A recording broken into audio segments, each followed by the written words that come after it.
It's really a blessing to be with you this morning. So welcome, of course, to the FIAT Women's Ministry. We're excited to have you this morning as we hear a talk by Jen Ryan, the Director of Pastoral Education, Evangelization, and Apostolic Service here at Kenrick-Glennon Seminary. Prior to coming to the seminary, Jen has worked in lay ecclesial ministry for 16 years as a youth minister, clinical therapist, college campus minister, and pastoral associate. Today she will be speaking to us about Advent in the interior castle. And so without further ado, we welcome Jen Ryan.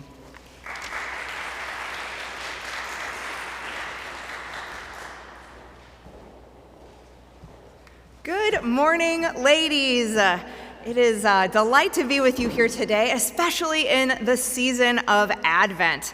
A thrill of hope, the weary world rejoices. It is good that we are here. Okay, roadmap for the morning.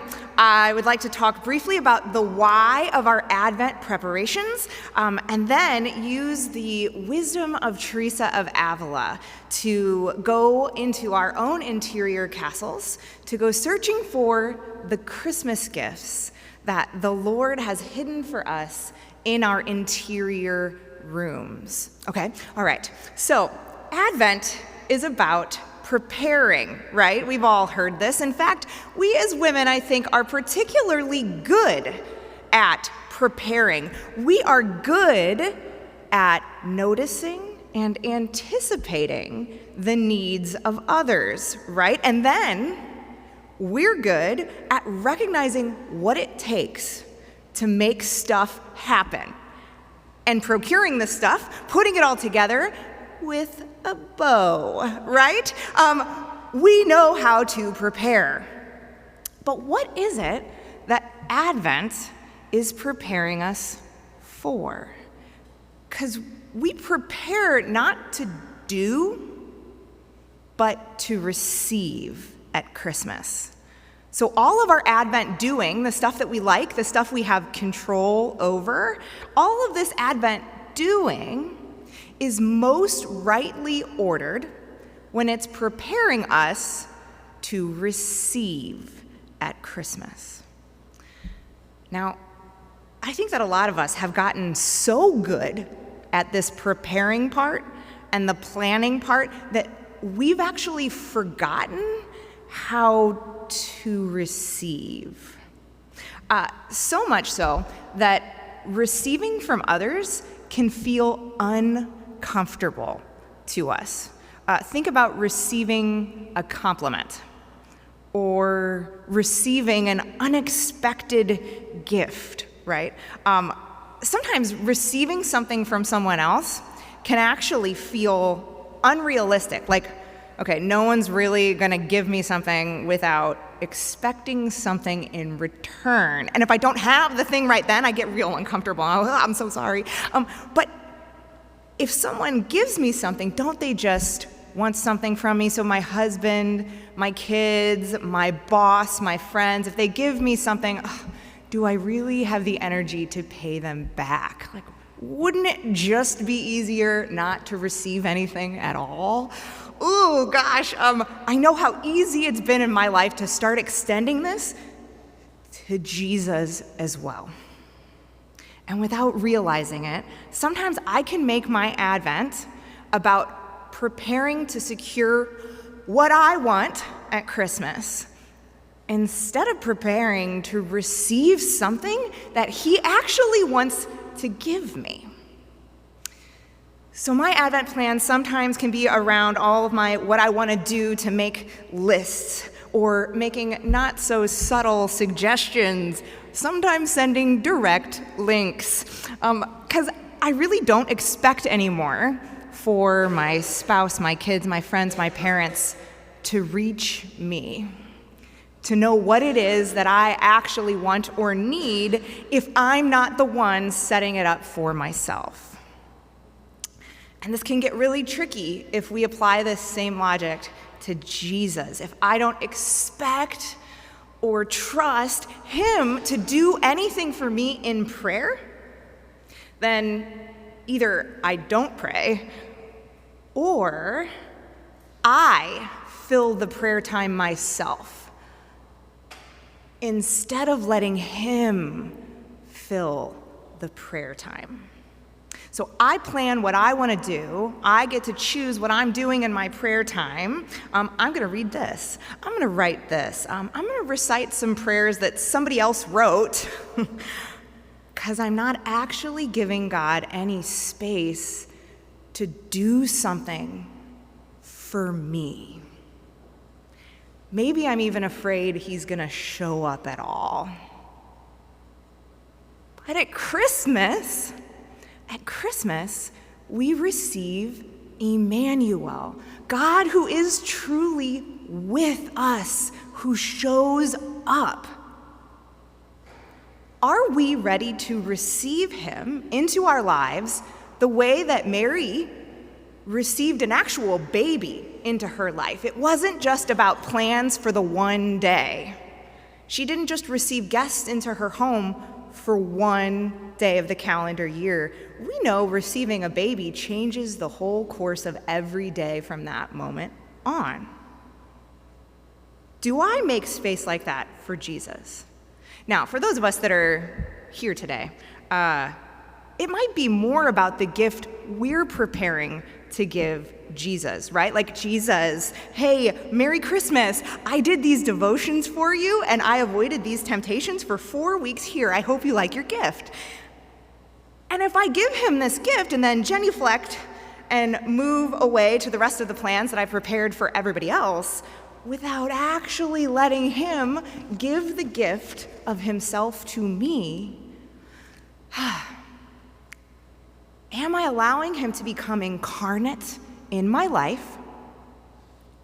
Or am I an innkeeper engaged in commerce, declaring there's no room in my inn for you actually to stay with me? Do we let Jesus in? Do we receive him under our roof, into our homes?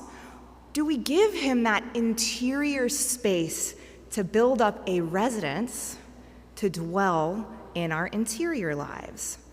Sometimes it's like, I don't know, what is he planning on doing in there? Like, is he gonna take something from me? Is he gonna make me feel guilty all of the time? Like, if I let him in, if I let him build this residence, if I prepare a room for him in my deep center, do I expect him to surprise me, to delight me, to teach me, to move me, to help me, to stretch me like he stretched Mary, to fill me to capacity and beyond? Teresa of Avila, she expected the Lord to do each of these things, and she came to receive them herself, and she taught others in order to bring us along with her. It is okay if we start by telling Jesus, hey, best I can do, Lord, is a stable out back. Like, that's all I can do for you right now. Like, we happen to know he'll take it, right? We all start somewhere. And his nativity teaches us, like, he can do with our humble beginnings. He will say yes to us if we say yes to him. Teresa herself takes us on this journey and starts even with a castle gate. Okay, so Teresa used these tangible images, right, to explain intangible realities. She talked a lot about castle, mansions, water, light. This will probably disclose a lot about me, but I like to think of advancing prayer in terms of chocolate. So I wrote a retreat for teens back in the day, okay, and how I would explain these stages of deepening prayer and why it's worth paying attention to. Okay, so I would get really excited, and out of nowhere, in the middle of the retreat, I would just bring out chocolate, okay, for all the teens. And so it was like that Palmer's dollar store chocolate, like the golden coin kind, and pass it out to everybody that, chocolate, wasn't expecting that. Awesome. And so like everybody's in this good mood, right? Well, then me, and if you know Father Brian Fallon, he was our priest at the time, so we wander into this other room and we're like mischievous children, and we're really excited because we happen to know while they're eating that chocolate, we are preparing little pieces of Hershey's chocolate. So we go and then we're like, hey, guys, we have something else for you. And then we give out the Hershey's chocolate, and they're all like, huh, cool, leveling up, Hershey's chocolate. Yeah, this really totally is better. And they're like talking about this. It's like this kind of thing. While Father and I go into the other room, and we get excited because now we have Lindt chocolate, okay? And for a bunch of 14, 15-year-olds from South County, they hadn't all even tried this type of chocolate. They didn't even know it existed. So we are just like kids in an actual candy shop coming out and giving them this new Swiss chocolate. And they're tasting it like, whoa, what are you doing, first of all? Why are you giving us so many treats? This is characteristically different than what has come before. If I hadn't tried it before, do I like this? And so you're watching them process, this is made with different ingredients. This is just something different than I knew before. And then the last time that we go and we bring out Godiva, and they're just like, what? What is this? There is like something extra, like increasing levels of perfection. Later on in life, I realized this process can also be done with wine. But I think that once we have a taste for something that's out there that is for us, we are willing to find out what it costs and how to get it. And I think that that's what, in this image of the interior castle that Teresa draws us towards, she shows us what is out there for us, that if someone didn't offer to us, we might not know was there. So, time to go on our little interior treasure hunt, right? Did you ever, when you were kids, realize that mom was hiding presents throughout the house? And they were wrapped because she knew if you found them, you didn't want to see them. And so suddenly you realized they were appearing, or they could appear in her closet, or in the basement, or up high in the cabinets, right? And so that's oh, these gifts are intended for me to find at the right time.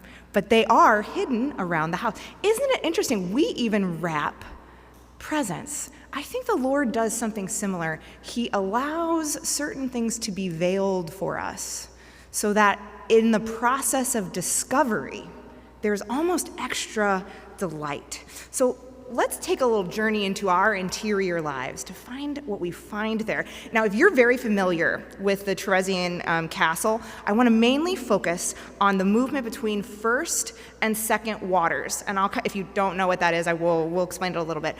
So the first three mansions and the fourth, because I think that, first of all, it's a place where most people stop in prayer, because we get stuck there in that movement because it is characteristically different, kind of like those different types of chocolate. There is something different about some of the grander types of chocolate, just so too with prayer. But we have to learn how to receive that.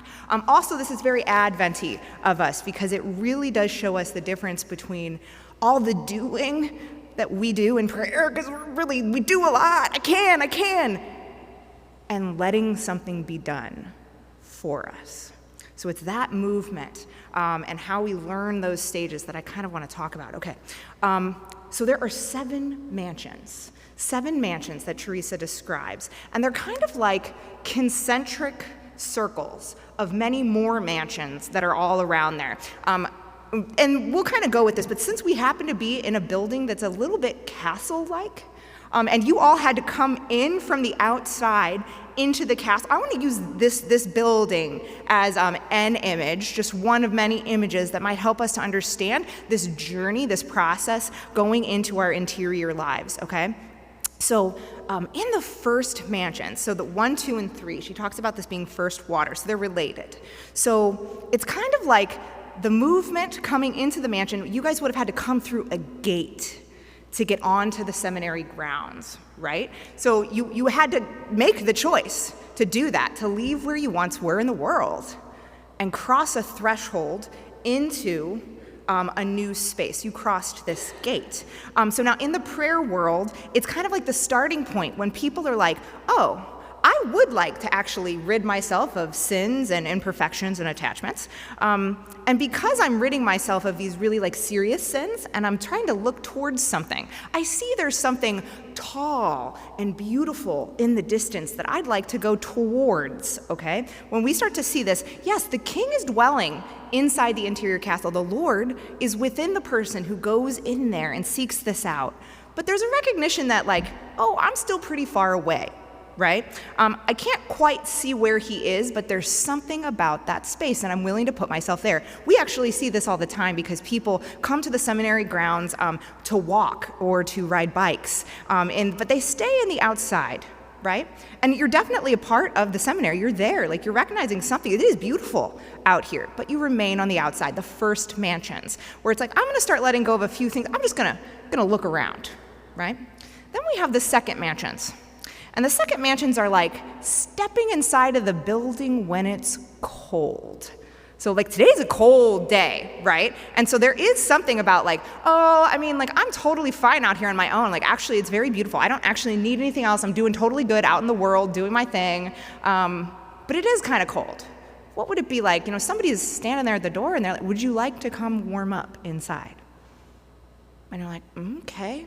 So you walk in, you're in that main vestibule when you first walk in, and you're like, whoa, this is actually kind of beautiful in here, and you're kind of looking around, but you feel like a guest in someone else's home, right? So you're just like, I'll look, but I always know where the door is, okay? Because like, yeah, I'm cold, but like I don't really belong here. I don't know what I think about this. So we're making some progress in our gospel living, so to speak. I'm still planning fully to go out that door and engage in all my normal stuff in the world, but I am giving a chance to coming in, and there's a tug of war that happens in this stage, because once we are in this, when we start to pray, we recognize it is warmer in here. Do I want those things outside as much as I thought I did? And so then there's that, ooh, I've got 1 foot in and 1 foot out. And so that happens there. And her advice when we're in that, I have 1 foot in the prayer world, in the I'm giving the Christian thing a chance, and 1 foot out in the world. She says, look at your companionship. Avoid the evil and the mediocre people that we experience in our lives. Make it a point to mix with the good, the people who are on the same journey as we are, and the people who have found the King, who are living in mansions actually closer to the King at the center of the chapel. At the center of the chapel. Well, for us, we'll use this as the center. But for the center of the castle. Second, she says to embrace the cross and any hardships you encounter along the way, especially in prayer. Not to be afraid of the fact that you're going to encounter an obstacle. Just know that that's going to happen and face it. Then she says an insistence on the divine will, which is really interesting. It's like, okay, I got to trust that someone else might know something more than I do. And then if we fall or if we like head out the door, we can just come back. No need to berate ourselves. No need to be like, well, now that's it. I'm out. I'm never getting back in. No one's ever going to hold the door open for me into my interior castle again. No. It's okay. Just come back in. You know how to do this. And lastly, a fidelity to prayer. So here it's that sense of maybe I need to create a routine. This is the second mansions. She says that the door by which we enter this castle is prayer. And there is no other door, for Jesus himself is the door. So now let's say we've decided, no, this is it. This is for me. I want to pursue this. And again, it's like kind of a pulling yourself up by your bootstraps, right? So we're not really she does not talk a lot about prayer yet, what it's like, because it's hard. And it's stuff that we're trying to do to focus ourselves. So it's the avoiding of the world, the sin and attachment stuff, and moving towards someone. So now we're in the building, and we're like, I would like to find the King. So we are even now avoiding venial sins, so the smaller stuff, because we want to find him, and we don't want there to be obstacles, okay? Many souls who are in the world will reach this stage. in the third mansions, where you're actually letting go of things. This is where people become quite charitable. And they're like, no, I want to do something. I want to give for others as others have given for me. I want to start making like specific routines in my life that are going to be not just about me. So the setting aside of selfishness, the taking on and the increase in virtues. This is where we see a lot of this and attempts at prayer. So imagine then coming into the building, but you don't know where this chapel is. There's a lot that you can get lost in. Right? There's quite a few, and they're good things. There are lots of good things. There's lots of people around on a day that say that there's a lot of seminarians here and stuff. And like, if you're not asking like, where am I supposed to go? Like, how are you going to figure it out? Which door do you enter in? And then something happens here. Again, we are doing a lot of this by our own efforts, right? And so as we're looking around in our interior here, I know for myself, I can get a little bit like a raccoon where I am attracted to bright, sparkly objects, right? So I think that sometimes why the Lord sets a veil, it's almost like here we are in this building that we've maybe never been in before, maybe now we're used to the building, we just don't know where we're going, and the lights go off. So in prayer, the sweetness in prayer that's been propelling us forward, the warmth and stuff, it's gone. It's like he takes it away. What the heck, Lord? I'm here, I'm doing the things. Why? Where'd you go? Why is it so dark? How am I going to figure it out if I don't know where I'm going? He's trying to teach us a little something, because I think I've found myself like just enamored in a closet looking at the bright baubles that are in the closet. I'm not going to move anywhere if I'm looking in the closet, but there's pretty things. Surely, Lord, you're here in this closet. And he's like, oh, Jen, there is so much more for you. But if you're going to keep getting distracted by this stuff, I will make it harder to see it. I'm going to go ahead and turn those lights off. And I'm going to extend my hand so that I myself will direct you through the dark. But this can get hard. And we see a lot of vacillation in our prayer. So if you have noticed in your life, okay, there's a bit of a roller coaster. Sometimes it's like sweetness, and I totally want to go towards the Lord. I feel like I'm doing the thing. I'm praying, this is good. And then valleys, where it's like, where'd you go? Am I doing all this wrong? Did I ever know any of this? Have you abandoned? What is going on? That's actually a movement towards a deeper prayer. In fact, I would call it an invitation towards something more. So when you notice this, and you'll notice there'll be longer stretches of both, that through time, we will have longer stretches of the consoling types of prayer, and then the more desolate types of dryness or desert, they get longer as we move back and forth, as he leads us by the hand to show us which door there is something different about. And we find ourselves on the cusp between the third mansion and the fourth. We're right outside here, the big Advent wreath that's right outside here as you're coming in. And we see there's something different about these doors. And behold, someone has opened one of the doors for us. I didn't try this door. Someone opened the door for me. Now, so far we've talked about a lot of work that we've had to do to figure out some of this stuff, and it's almost like an actual treasure hunt. I'm trying to find the things, and it's a lot of effort. So this is where Teresa uses these images of water to describe the differences. So in these first three mansions, we have this image of filling up a bucket at a well. So if we've got a bunch of crops that we're trying to water, just imagine our prayer being like a field that we have to bring water towards. It is a lot of effort to take out my little bucket, go to the well, put it down in the well, pull it all the way up, and then bring it to go to the crops. But by George, when we do this, we find water, and we're lifting the water up, and so that is good. And then something happens at the cusp of this when we realize that the Lord has prepared a water well for us. So to kind of imagine, I always think they kind of look like a Ferris wheel where there's lots of buckets that are there that spins on itself. It goes itself down into the well. I don't have to have the effort of doing this. Like someone has gone down into the depths for me to present me with the water for my field.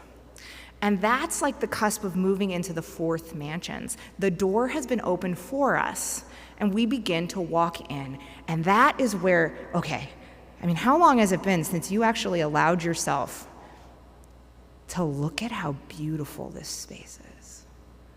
Do you want to be like a kid for a second?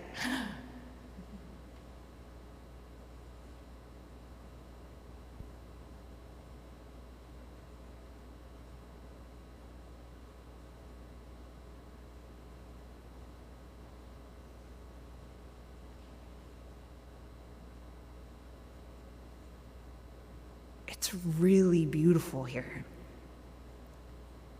There is something different about here in this space than the rest of the building. There is truly so much more to look at that's characteristically cooler than other places. And someone opened the door for me to find this. And here, in these fourth mansion, and then moving forward, and I'll just tell you the other waters so that you can see the difference, right? But this is a big difference where someone else is doing the heavy lifting part for me. Now, when we get into the later mansions, what we'll see is that if, again, we've got this field that needs watering, right? So in the third waters, this is the sixth mansion, a stream appears in the midst of our field. Talk about irrigation. The stream is now suddenly in the middle of everywhere we are. And then fourth waters, no, that's the fifth mansion. The sixth mansion is the fourth waters, where it just rains. What we do in prayer, and then what we allow God to do, takes care of everything the more we get closer to the king in the center of the castle. But how do we get into this, and how do we learn this sort of new way of receiving? She states that actually the greatest number of souls really will come into the fourth mansion, the souls of goodwill, who are looking and seeking the Lord, because the Lord himself is the one who opens that door. And the sweetness comes in, but sometimes, and there's kind of like two different ways she talks about this, that this transition into a new type of prayer is something that is so gentle, the call is so gentle, that we can hardly recognize it when it appears. So think about this in your own prayer life. Have you ever just had that loving awareness? God is here. And it's not just God is here in this space, God is here in me. It doesn't have an image or a word or like a concept about it. It's just an awareness of a presence. Sometimes it's an attention. I'm attending to him, he's attending to me. Sometimes it's a desire. And sometimes I think we can forget that desire in itself, when we have a desire for the Lord, that's an encounter with someone inviting us somewhere. Desire as encounter. And sometimes it's really a very strong thirsting. These are all gifts that are given to us in prayer. If we notice them, then he's actually coming forward through a lot of our distractions to find us, we who've been on the journey trying to find him. So we have this initial sense of recollection, this initial sense of God coming to us and starting to call very gently. And sometimes we're in the castle before we realize that we're thinking about prayer at all. Does that ever happen? He can call us at the most unexpected times. When I was a youth minister, I remember the first times that I started noticing this, and I would be like, stop, drop, and pray. Kind of like the fire one, like stop, drop, and roll, stop, drop, and pray. I gotta stop, drop everything I'm doing if he's calling and attend, which was the best little insight that we can have into this. Now, again, we're not talking about being totally absorbed in prayer here, but drawn into prayer here. Okay, now when we're in this mansion, the virtues are growing incomparably faster than in any other place, because the Lord's placed a desire that we want to get to. We start cooperating in this new way. And then the more that the Lord starts telling us by that desire of where to go, it's like doors are opening for us and we know where to walk. I would like to try this out with you guys, okay? So just to recognize the voice of Jesus calling out to us. So I'm going to ask a series of questions. that Jesus asked in the Gospels. So this is straight up Jesus, the Lord, asking questions. And I don't want you to think about any answers. Which question, though? Which question is he asking you? It's just a little bit of which question bears the weight of authority of the Lord speaking to your heart. So this is not like trying to figure out why he's asking me this question right now. I'm not trying to place it in the Gospels. I'm just trying to place which question is he asking me. Now, these are cool questions because they are his questions. I do have them printed out for you. You'll have it in the back before you go. So you don't have to worry about, oh, I want to remember that because I want to pray on it later. I'll give it to you. You will. You can. But right now, just identify which question calls to you in a different, gentle, but specifically moving way. Which one is for you right now? So we'll kind of quiet down in our interior. Lord, we welcome you. Hello. Oh, Lord. Help us to hear your voice, to know the question that you ask me today.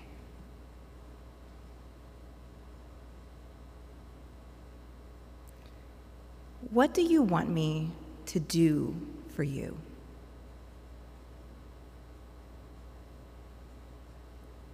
Do you want to be well? Who do you say that I am? Do you believe that I am able to do this? Why did you doubt? Why are you afraid? Do you not yet have faith?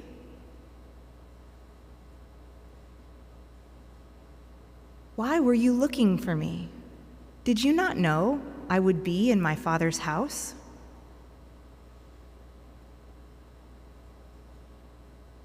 Do you say this on your own, or have others told you about me? What are you discussing together as you walk along? Why are you sleeping? Will you give me a drink? Do you love me?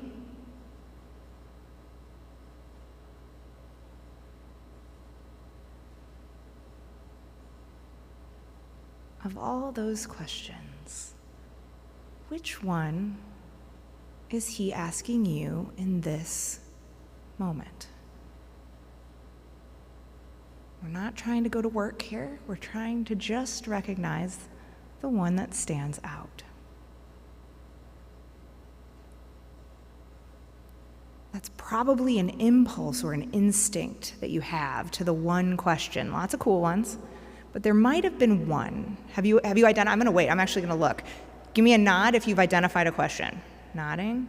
Okay, great. Now, what to do? We've recognized the voice. What do we do then with this call, this invitation, this open door?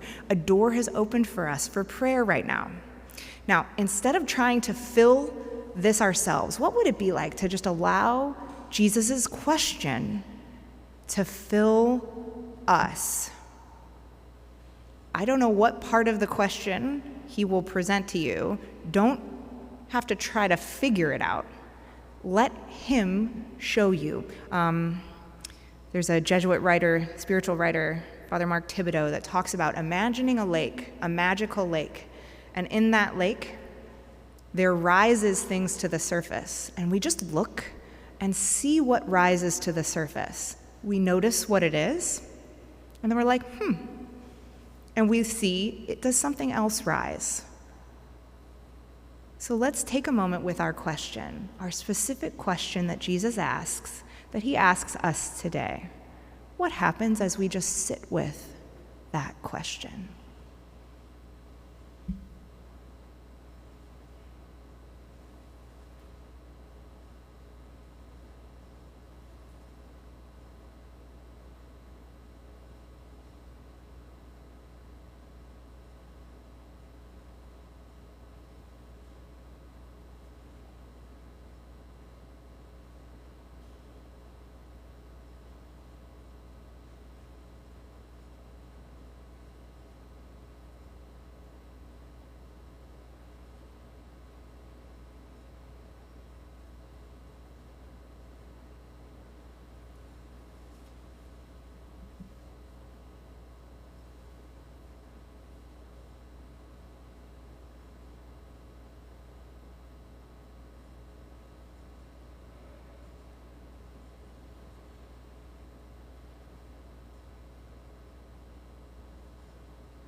sometimes when I'm praying and I realize this sort of sudden voice coming in that's not mine, but it's gentle, it's familiar, and it speaks with this sense of authority and goodness and love. And I know it's him, right? Sometimes I rush a little bit to responding, and I'm like, oh, where is this? Where's this coming from? But there's this gentle call to slow it down. Maybe he's not done giving yet. And I'm a major extrovert, right? So like and I also have a little bit of energy. And so I will want to like go and meet and give and respond. But what if I just let him give, knowing that, yeah, I'm gonna respond. But are you finished giving to me yet, Lord? And to allow ourselves to go back to that. Sometimes I think when people are trying to enter into this space, or we've tasted it and we want more, right? We realize our hearts are restless until they rest in him. And so we've tasted and seen, and now we pant and long for him and we want more. And so then it's just like, ooh, I'm approaching this. I want to get to that again. And sometimes we can try to do this kind of Eastern thing, like trying to clear our mind of all thoughts and not use any of the gifts that God gave us and everything. We're not trying to produce a neutral state of awareness. So you'll see that in like Buddhism and Hinduism, where that's the goal, to produce a neutral state. But Teresa would say something more along the lines of that when God wants our minds to stop functioning in a human way, he'll give us a better way. Right? He gave us these minds. Let us use them until he teaches us a new way. Because it's not about nothing. It's about communion with a person. If we are trying to, in our great love, if we're trying too much to respond, to prepare more and more for ourselves, if we try to do that, we can actually get in our own way. Our vocal prayers, our devotions, if we're adding too much stuff to our prayer time, if we're the ones doing the filling, then we really do get in our own way. Just think about, she actually warns against any vocal prayer, so prayer stuff that I do in my prayer, obligations that we self-impose. So, if we're a priest or religious and we've promised to do certain prayers, then we have to do those, right? It's not that. It's if I'm the one deciding, now I'm going to do this, and this is the thing I have to do. It's the sort of stuff that we end up rushing through to get it done, because we promised that. Well, why do we think we do that? Why do we think that we tend to rush through stuff sometimes to get it done? I think it's because we know, oh, this is not filling me. There's someone else who wants to do that. That's the time to set it aside. Any rosary we ever pray in our lives, we need to be aware that if we're being drawn into this loving communion, stop. We don't have to finish that rosary. If the mystery is taking us into that space where the Lord begins to fill it with his presence, stop there. Your rosary is doing its work. Allow it. You don't have to finish it that day. What would that look like? If then you were like, I'm going to rest with you, Lord, and let you take me somewhere. And so her conditions that she has for growth in this area, never give up this practice of prayer. Oh man, so I know when I started realizing that God was like calling me into something like this, I set a timer in my prayer. And there are some stages of dryness that make it feel impossible to sit there in the stillness. Like, it just makes it feel impossible. So I would be like, 5 minutes, Lord. Again, my stable outback is 5 minutes of nothing. And then I have to feel, and Teresa would even say, we're talking mystic who levitated in the 6th mansion, the 6th, by the way, that's not even the 7th where she's levitating. And she said she would never be so bold as to approach a holy hour without a spiritual book, because sometimes the dryness is so intense. However, at the same time, she would only go to that book if she had to, right? And then she gave time to that quiet. What would that look like for us if we built that in? There's a detaching from everything and a seeking of greater solitude. And we notice that as we grow forward in our lives. But of course, God is so amazing. He does this perfectly in line with our state in life. If we don't have a lot of actual time to give, he will fill the time we have We just have to give that amount of time that we have. Okay, I'm aware of the time. Are you guys really familiar with the mansions? Do you want me to do like the Cliffs Notes, Spark Notes version of 5, 6, 7? Just to know what's out there? Yeah? Oh, you want to know? Yeah, okay. So we'll just do, again, Spark Notes version. I see Cecilia in the back. I'm going to speed this part up just to say, when we start doing this, again, the effort becomes so much less. The effort's in the routine. It's putting us in there. It's getting the butts in the seat, so to speak, okay? Once we're there, he wants to take over, take us by the hand and lead us somewhere as we move from this space. And again, if the fourth mansion is getting us into this building, right, into this particular beautiful space, what he will do there, as we move into the fifth mansions, we move into that third water, the stream that flows in, and we start moving towards union with Jesus, a spiritual betrothal. So I like to think of that as actually the space where I am right now, standing, where literally like the betrothal would happen when you start standing before, like if you were to get married, you'd get married right around here, right, like physically. And so there's something about like moving towards the center, the king in the castle. And at this time, she talks about the invasion of the fourth mansions, where he's coming in and teaching this, and everything starts coming towards union with God, and we have the ability and strength for a more total absorption. When we're sitting there in the quiet, and completely, we are not thinking, speaking, doing, receiving anything that we could express in an image or words. And sometimes he gives images and words, but for like 5 or 10 minutes, it's nothing but being absorbed in relationship.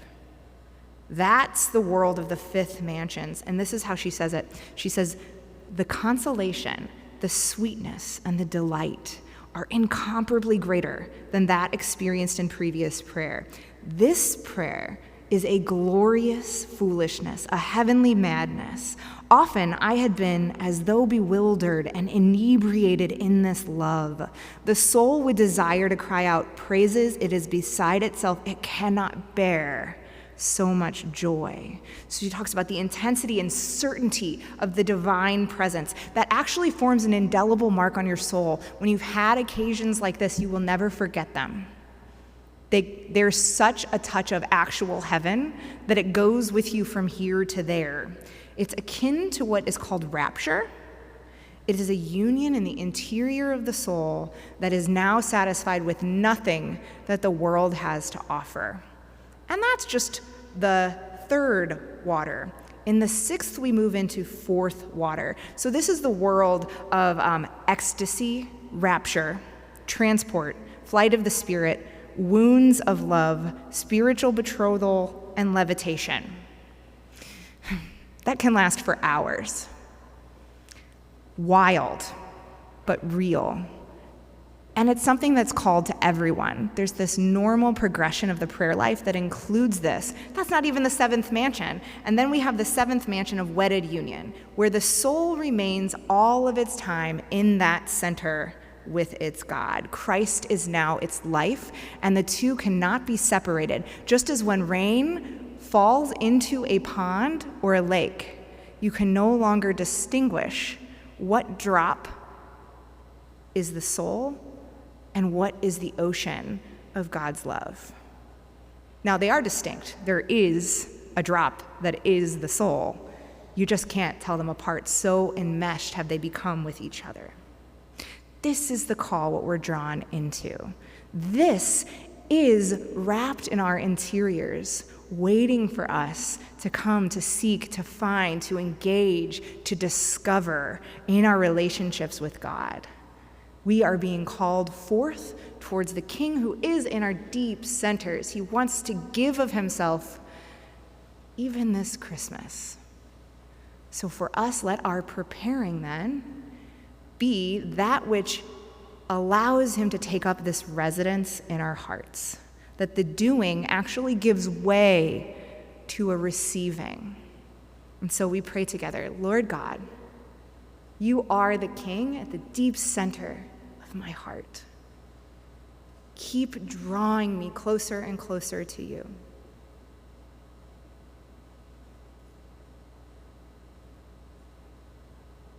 speak to me in a way that I can understand where to go, how to rest, who you are, and how you love me.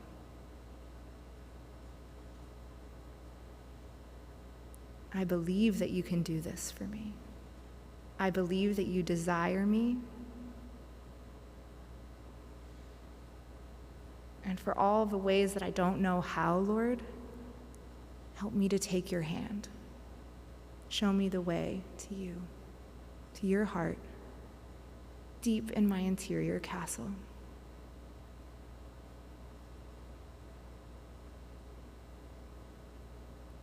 Amen. In the name of the Father, and the Son, and the Holy Spirit. Amen. Sorry, I know I had to go really fast there at the end. Lovely being with you, ladies. Thank you, and Merry Christmas.